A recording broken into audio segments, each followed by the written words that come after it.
रोशन जीवन के अंतिम पड़ाव में था, इसलिए वह तीर्थ यात्रा पर जाना चाहता था। उसने अपने जीवन भर की कमाई एक जगह एकत्रित कर रखी थी।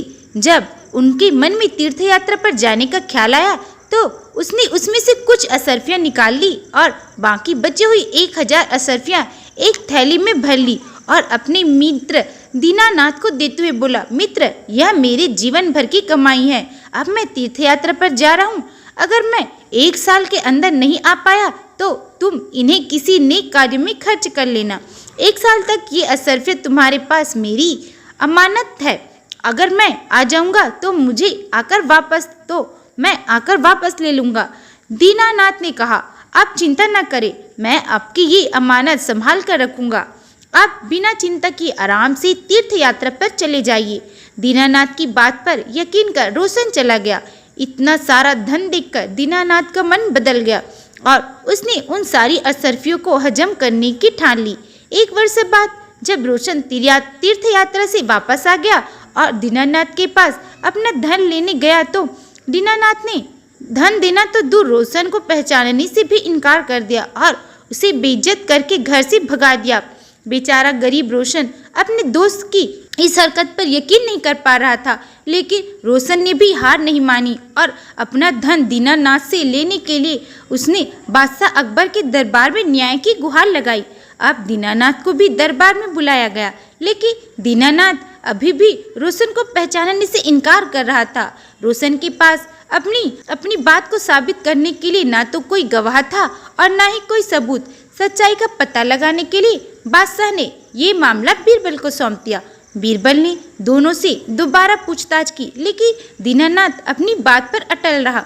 बीरबल ने रोशन से पूछा, तुमने किसके सामने अपना धन दीनानाथ को दिया था? हुजूर, बस एक आम के पेड़ के नीचे मैंने अपना धन दिया था और कोई गवाह नहीं था। इसका मतलब तुम्हारा गवाह आम का पेड़ है। जाओ तो उस आम के पेड़ से कहो कि वो तुम्हारे पक्ष में गवाही दे। अगर वो ना माने तो उसकी मिन्नतें करना, लेकिन पेड़ को गवाही के लिए लेकर आना, तभी तुम्हारा धन तुम्हें वापस मिल सकता है। बेचारा रोशन बड़बड़ाता हुआ चला गया। पेड़ भी भला गवाही दे सकता है? दीनानाथ और बीरबल महल में ही रोशन का इंतजार करने लगे। जब कुछ समय गुजर गया तो बीरबल बोला, अब तक तो रोशन आम के पेड़ के पास पहुंच गया होगा और उससे मिन्नतें कर रहा होगा। तभी दीनानाथ बोला, रोशन तो वृद्ध आदमी है, वो इतनी जल्दी वहां नहीं पहुंच सकता। अभी तो उसे काफी समय लग जाएगा क्योंकि वहां का रास्ता भी साफ नहीं है। बीरबल शांत होकर रोशन का इंतजार करने लगे। बहुत देर बाद रोशन महल में आया और बोला, महाराज, मैंने पेड़ से बहुत मिन्नतें की, लेकिन वह वहीं खड़ा रहा। अब आप भी बता दीजिए मैं क्या करूं? बीरबल ने रोशन को आश्वासन देते हुए कहा, तुम चिंता मत करो, पेड़ तुम्हारे पक्ष में गवाही देकर चला गया है। दीनानाथ ने आश्चर्यचकित होकर पूछा, पेड़ कब आया?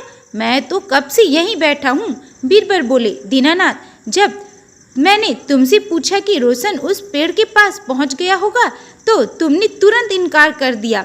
इसका मतलब है कि तुम उस जगह के बारे में अच्छी तरह जानते थे, लेकिन तुम झूठ बोल रहे थे। अब तुम सीधे सीधे असरफियों के बारे में बताते हो या मैं अपने तरीके से पूछूं? बेचारे दीनानाथ ने डर के मारे सब कबूल कर लिया और उसने रोशन से माफ़ी मांगकर उसका सारा धन वापस कर लिया। तो आज की कहानी में बस इतनी ही। अगर आप लोगों को मेरा ये वीडियो पसंद आए तो लाइक सब्सक्राइब जरूर करें। मिलते हैं अगले वीडियो में। Bye bye.